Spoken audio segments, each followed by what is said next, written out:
Oh,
धर्माचे पालन धर्माचे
तेर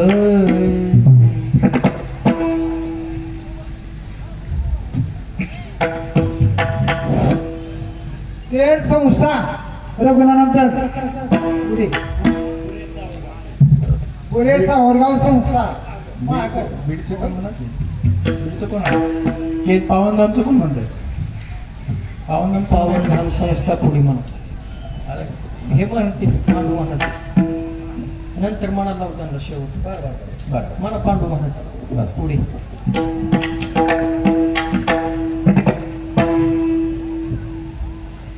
धर्माची तू मूर्ती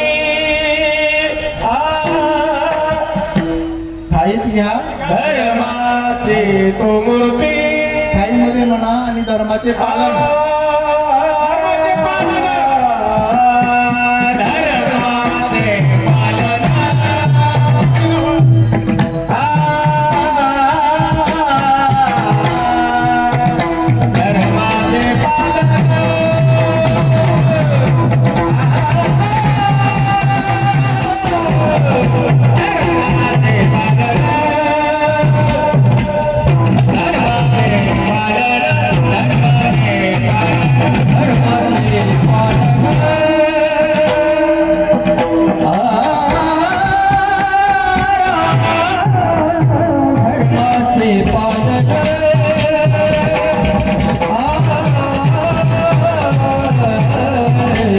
धर्माचे पालन धर्माचे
शेवट बोलतो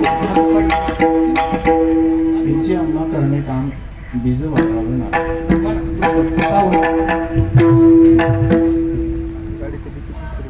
मॅडम दिलीत कोणाला देत पण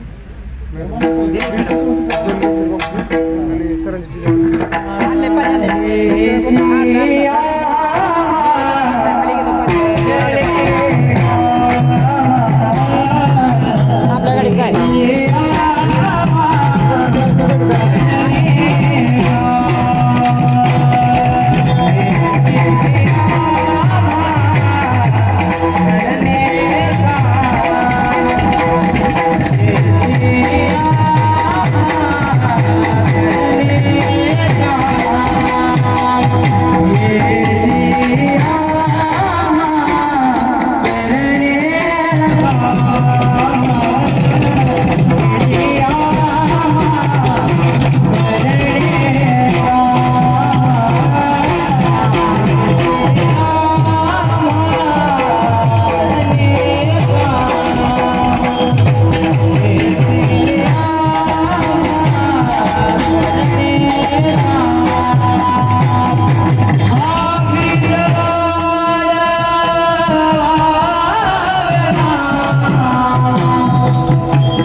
धर्माचे पालन करणे पाखंड खंडन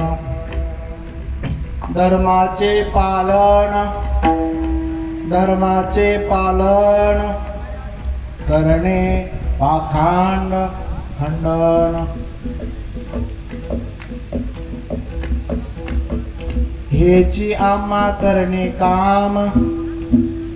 हेची आम्हा करणे काम बीज वाढवावे नाम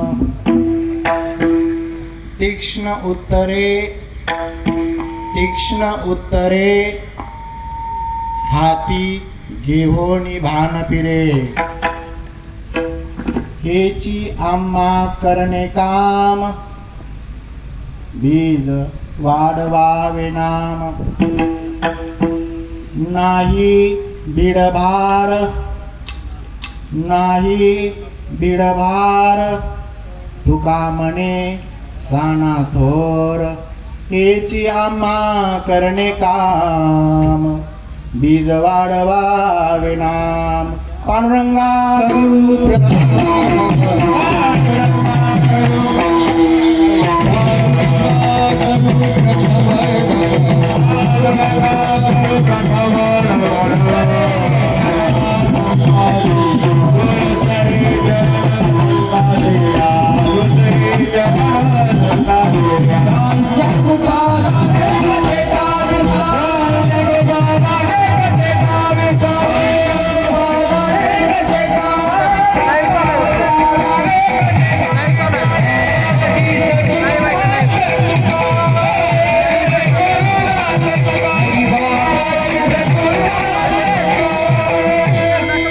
पांडुरंगा गुरु प्रथम दुसरे चरण संताचिया त्यांचे कृपा दाने कथेचा विस्तार बाबाजी सद्गुरु दासका नमो सद्गुरु तुकया ज्ञानदीपा नमो सद्गुरु सच्चिदानंद रूपा नमो सद्गुरु भक्त कल्याण मूर्ती नमो सद्गुरु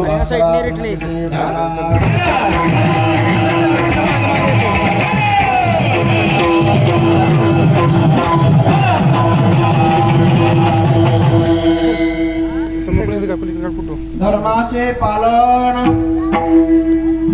धर्माचे पालन करणे पाखंड खंडन हेची आम्हा करणे काम बीज वाढवावे नाम. प्रस्तुत कीर्तन रूपी सेवेला घेतलेला अभंग जगद्वंदनीय संत श्रेष्ठ वैराग्याचे महामेरू श्री तुकोबाराय यांच्या गाथेतील 4 चरणाचा अभंग आहे. आणि या अभंगामध्ये जगद्गुरु तुकोबाराय एक सिद्धांत पटवून देतात. जन्माला आलेल्या अवतार कार्याचं प्रयोजन सांगतात. कुठाला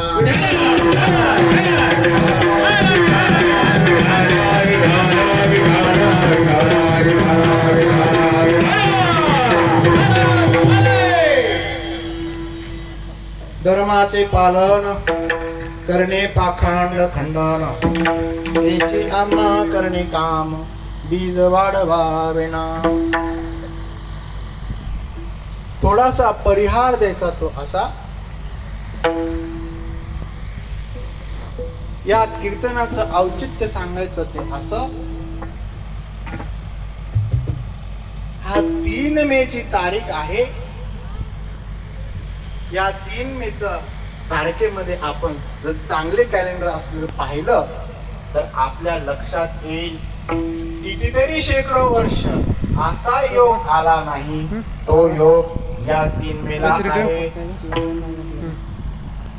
हिंदू धर्मामध्ये जे 3.5 मुहूर्त आहेत त्या 3.5 मुहूर्तापैकी अतिशय उत्तम सर्वोत्तम मुहूर्त आपण अक्षय तृतीयेचा मुहूर्त समजतो. ती अक्षय तृतीया आज आहे.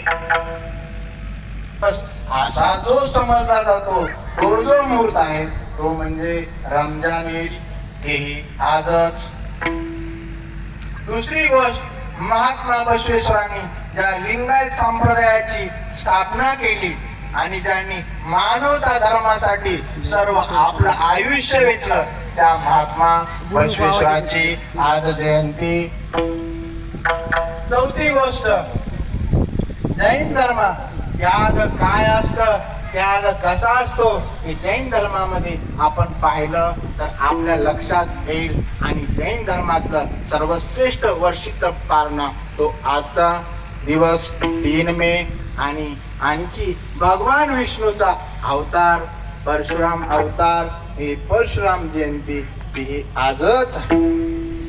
बऱ्याच लोकांना माहित नव्हतं आणि त्या योगानं बसवेश्वर जयंती आणि शरणाप्पाच्या वडिलाचं नाव बसवेश्वर बसवंत आणि त्यांची ह्याच वर्षी 100 वर्ष पूर्ण व्हावी अण्णाची. आणि मग त्या 100 वर्षाच्या पूर्तीनिमित्त हा शताब्दी सोहळा आणि तसंच रमजान ईदच्या निमित्तानं कीर्तन हे केशेगावमध्ये माझे मुस्लिम बांधव त्या कीर्तनासाठी झटतात. हिंदू बांधव रमजान ईदसाठी झटतात.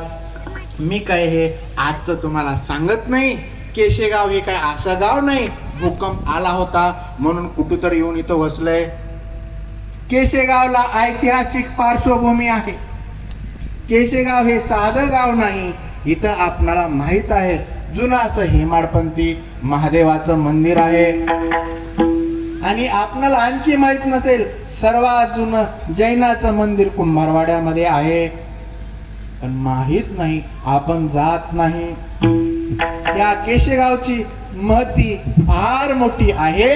त्या केशेगावला इतिहास आहे आणि तो इतिहास या केशेगावनं आज घडवलेला आहे. हे केशेगाव असं आहे की जिथल्या वारकरी संप्रदायाचं बीज ज्याने चालवलं तो म्हणजे एक मुस्लिम होता हरिभक्त परायण खुतबुद्दीन शेख महाराज. अरे खऱ्या अर्थानं केशेगाव मध्ये कुणी हिंदू धर्म जागवला तो खुतबुद्दीन गुरुजींनी जागवला. म्हणजे जेव्हा सप्ताह व्हायचा तेव्हा खुतबुद्दीन गुरुजीचा फोटो अगोदर लावला जायचा. अगोदर खुतबुद्दीन गुरुजीच्या पाया पडायचे आणि मग विठ्ठलाला पाया पडायला जायचे. ही या केशेगावची महती आहे. हिंदूची लोक अगोदर खुतबुद्दीन गुरुजी मुसलमानाच्या पाया पडायचे आणि मग विठ्ठलाच्या पाया पडायचे. ऐका. आणि ह्या खुतबुद्दीन गुरुजींनी हा वारकरी संप्रदाय वाढवला. आणि जुना असलेला इतिहास असलेलं आपलं महादेवाचं मंदिर त्या अशा पंचक्रोशीमध्ये नाही. त्याचा जीर्णोद्धार एका मुसलमानाने केला. त्या जीर्णोद्धाराचं नेतृत्व एका मुसलमानाने घेतलं आणि त्या मुसलमानाचं नाव बापूलाल शेख मास्तर. चुकलं तर सांग, चला तुम्ही सगळं वडीलधारे आहात आणि तुम्हा सगळ्यांना विसर पडलेला आहे. बरेच जणांनी मला विचारलं ते बाबूलाल कोण आहे? बाबूराव आपल्या केशेगाव मध्ये खऱ्या अर्थानं रामायण आणि महाभारत जर कोणी हिंदू धर्माला शिकवलं असेल तर ते आंधळा बाबूराव पटेल यांनी महादेवाच्या मंदिराची चावी त्यांच्याकडे होती की नाही? होती. मग हिंदू धर्म केशेगाव मध्ये खऱ्या अर्थानं कुणी वाढवला नरहरी महाराज?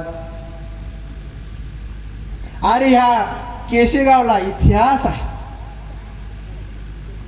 आणि नुसतं इतिहासच नाही, नुसतं मुस्लिम धर्म आणि हिंदू धर्मासाठी केलेलं नाही, तर हिंदू धर्मातल्या लोकांनीही मुसलमानाच्या धर्माचा आदर केलेला आहे.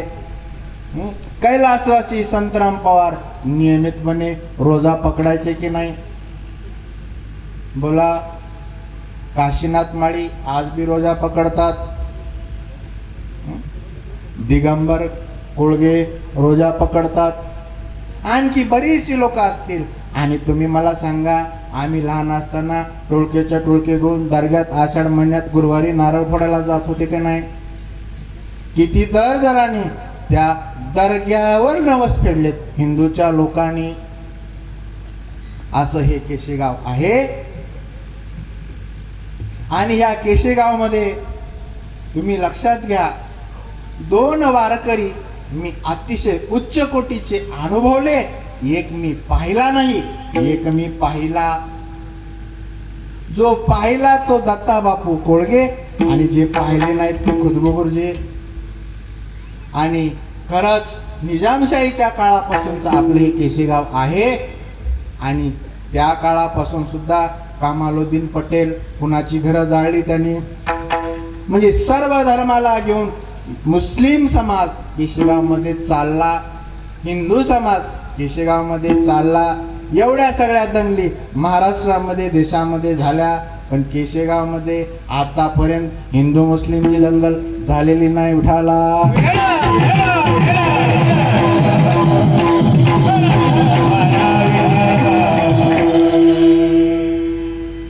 आणि आपले मुरली आबा कधी त्यांनी जातीभेद धर्मभेद मानला नाही. असं हे केशेगाव आहे. त्या केशेगावची विशेषता ही वेगळी आहे. त्याला इतिहास आहे. आज मी फक्त उजाळा दिलाय. सगळं अगोदरच आहे, सगळं सोनच आहे. जाळायचं काम आज आपण सगळ्यांनी मिळून केलंय. आणि तुम्हाला आज वाटत असेल आज जे काय महाराष्ट्रभर चाललेलं आहे त्याच्या पार्श्वभूमीवर आज जो केशेगाव मध्ये कार्यक्रम झाला रणदिवे साहेब, की भारतामध्ये आतापर्यंत जी घटना घडली नाही ती केशेगाव मध्ये घडली. एकाच स्टेजवरती हिंदू आणि मुसलमानांनी एकत्र नमाज पडली आणि एकाच स्टेजवरती हिंदू आणि मुसलमानांनी हनुमान चालीसा म्हणली आणि त्याच्यासाठी भोंगा एकच होता. अरे हे भारतातलं पहिलं गाव आहे. त्याच भोंग्यातून हनुमान चालीसा झाली आणि त्याच भोंग्यातून नमाज झाली. मला कीर्तनात टाळ्या वाजवलेलं आवडत नाही. आपल्याकडे टाळ्या वाजवत नाहीत. आपल्याकडे काय वाजवतात? करे टाळी मुखी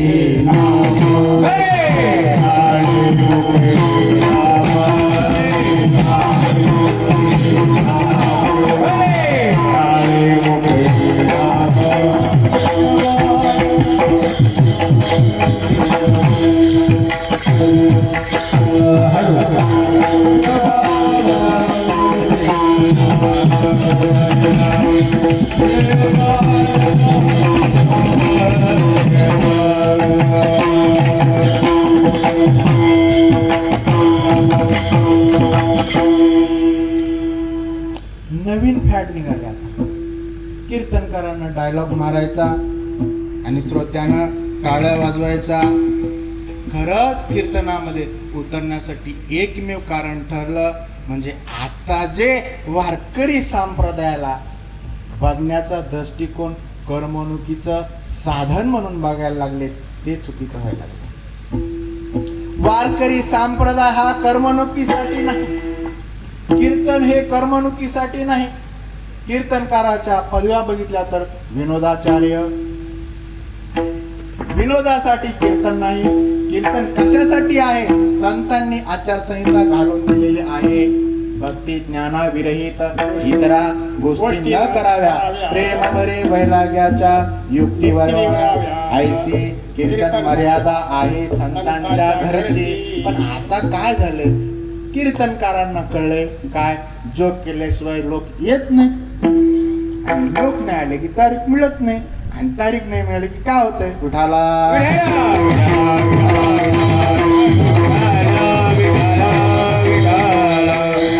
असा जर कुणाचा गैरसमज करून तुम्ही जर आलेला असलात इथं काय कीर्तनामध्ये जो काय कायला मिळतील तर उठून गेलं तर काय हरकत नाही, आणि तसं काय पूर्ण कीर्तनात होणार नाही. उठाला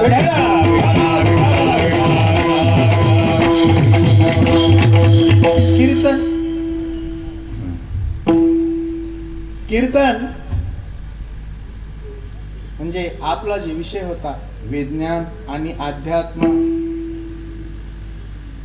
विज्ञान कशाला म्हणायचं, अध्यात्म कशाला म्हणायचं? जिथं शोधाचा बोध घेतला जातो त्याला विज्ञान म्हणायचं, आणि जिथं बोधाचा शोध घेतला जातो त्याला अध्यात्म म्हणायचं. विठाला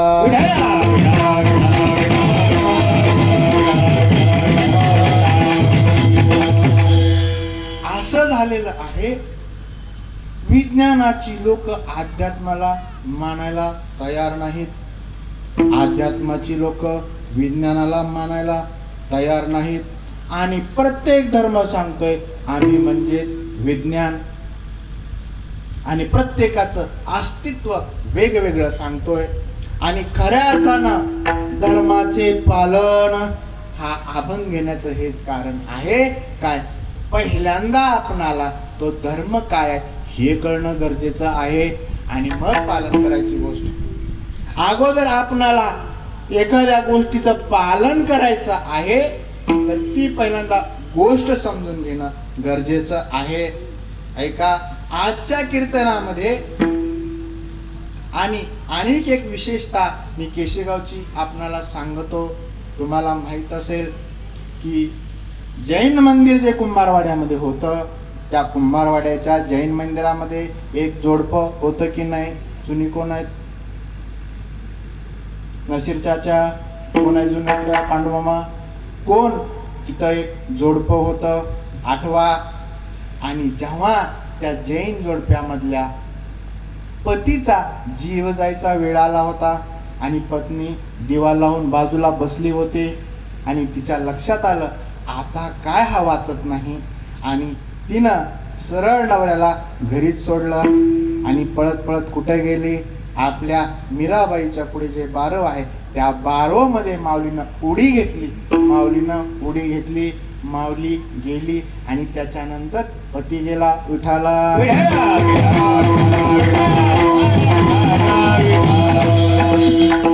आपल्या केशेगावात घडलेलं. दुसरी गोष्ट, आपणाला संत मीराबाई वारकरी संप्रदायातल्या माहीत आहे, परंतु संत मीराबाई आणि विठाबाई या दोन अशा माऊल्या होत्या ज्या दुरून कुठून तरी येऊन आपल्या गावात राहिल्या होत्या.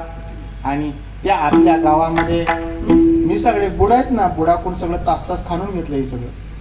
आपल्या गावामध्ये राहिल्या होत्या आणि आपल्या गावामध्ये माधुकरी मागायची, आणि हरिनाम म्हणजे पहिल्यांदा केशेगावमध्ये हरिनाम जे चालवलं ते मीराबाईंनी चालवलं. आणि त्यांची जी काय सोबत लेक का बहीण असं कोणतरी होतं ते विठाबाई, आणि विठाबाईवरून नाव पडलेलं आहे. विठ्ठलवाडी नाव हे पडण्याचं कारण की माऊली विठाबाई आणि त्याच्यानंतर केशगाव ही आणखी विशेषता अशी आहे की मीराबाईंनी संजीवन समाधी घेतलेली आहे आणि म्हणून केशगावचा सप्ताह संजीवन समाधी सोहळा असतो. विठाला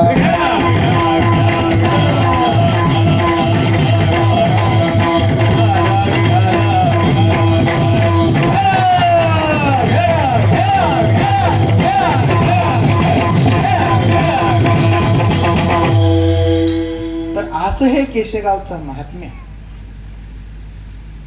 आणि आज जी आपण कृती केली, कुठली हिंदू आणि मुस्लिम एकत्र येऊन एक छोटस काम केलं. रणदिवे साहेब, हे छोटस काम वाटतंय, पण भारत देशामध्ये हे छोटस काम कुणी केलं? केशगावनी केलं. आणि तुम्ही मला सांगा, जंगलामध्ये वनवा पेटायला किती मोठी आग लागते? ठिणगी. तर ही विचाराची आणि आचाराची ठिणगी केशगावनं सुरू केलेली आहे. विठाला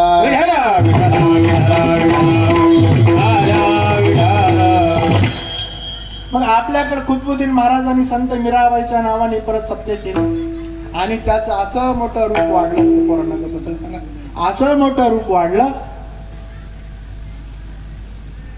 की पंचक्रोशीमध्ये सगळ्यात मोठा सत्ता कुठला होत होता? आताच नाही सांगत मी, पहिलं. तर ह्या संत मीराबाईच्या नावाने कुतुबुद्दीन सत्ता घ्यायचा. ताजुद्दीन महाराजाच्या अगोदर आपल्याकडे कुतुबुद्दीन महाराज होते. बऱ्याच वेळा आता विज्ञान आणि अध्यात्माचं सांगायचं म्हणजे सांगतो, जेव्हा ताजुद्दीन महाराजांना कीर्तनामध्ये हार्ट अटॅक आला आणि ताजुद्दीन महाराज कीर्तनामध्ये गतप्राण झाले, वैकुंठास गेले. मग मी डॉक्टर, माझ्याकडे विज्ञानची बी मंडळी, विज्ञानची लोक म्हणा लागली, खरं सांग, ताजुद्दीन महाराजांना कीर्तनामध्ये जे आला होता ते हार्ट अटॅक नव्हता काय? मी म्हणलं खरं आहे. डॉक्टर मंडळी आम्ही चर्चेला बसलो होतो. विषय निघाला अध्यात्म आणि अंधश्रद्धा. आणि मग ताजुद्दीन महाराजांना कीर्तनामध्ये जे आलं ते काय होतं? ताजुद्दीन महाराज ज्या पद्धतीनं कीर्तनामध्ये पडले त्याच्या लक्षणावरून काय वाटतं? तर त्या लक्षणावरून असं दिसतं की ताजुद्दीन महाराजांना हृदयाचा अटॅक आला होता. मग वारकरी भेटले, कीर्तनाला गेल्यावर तिथे विषय निघाला. म्हणले काय पुण्यवान महात्मा, त्यांना डॉक्टर कितलं जास्त कळतं, कीर्तनातलं जास्त कळत नाही, म्हणून आम्ही कीर्तनकार मंडळी त्यांना डॉक्टर म्हणतो. आणि मग डॉक्टरकडे गेल्यानंतर माझे डॉक्टर मित्र म्हणतात या कीर्तनकार.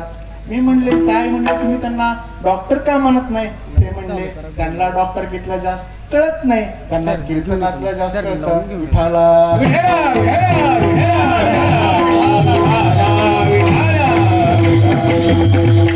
अशी अवस्था, ही दोन्ही घरच्या पाहुण्याची अवस्था फार वाईट. म्हणजे डॉक्टर डॉक्टर म्हणायला तयार नाही, कीर्तनकार कीर्तनकार म्हणायला तयार नाही. आणि मग विषय असा झाला की मग ताजुद्दीन महाराजाच्या जी घटना घडली त्याच्यात विज्ञान कुठं आहे आणि त्याच्यात अध्यात्म कुठं आहे? मग डॉक्टर मंडळी दाब दिली, म्हटले ते हार्ट अटॅकच आहे. कीर्तनकार मंडळी म्हणू लागली ते अध्यात्मच आहे. मग ऐका, ते हार्ट अटॅक आहे हे खरं आहे, हे विज्ञानाचं खरं आहे. पण दुसरी गोष्ट मी तुम्हाला सांगतो, लक्ष देऊन ऐका. हार्ट अटॅक हा संडास मध्ये सुद्धा येऊ शकतो. ताजुद्दीन महाराजांना हार्ट अटॅकच आला, पण तो कीर्तनात आला. तर संडास मध्ये हार्ट अटॅक न येता तो कीर्तनामध्ये आला, याला म्हणायचं अध्यात्म. विठाला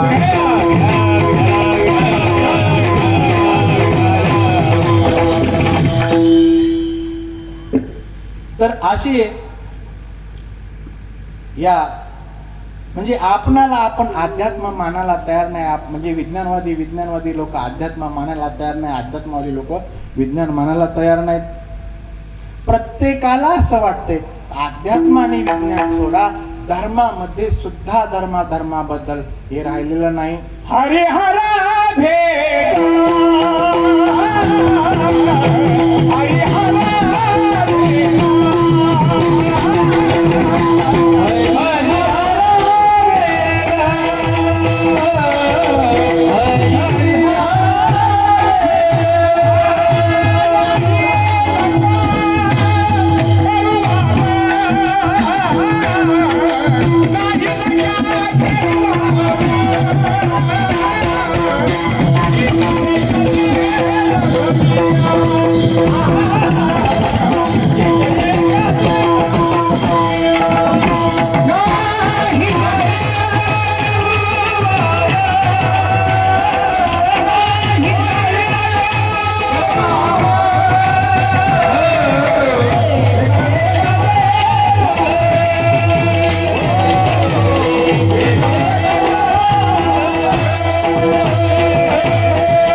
संप्रदायाने सांगितलं ही अडचण आहे. म्हणजे ऐका, तुम्हाला मी साधा दृष्टांत देतो. आपणाला निघायचं आहे केशेगाववरून, पोहोचायचं आहे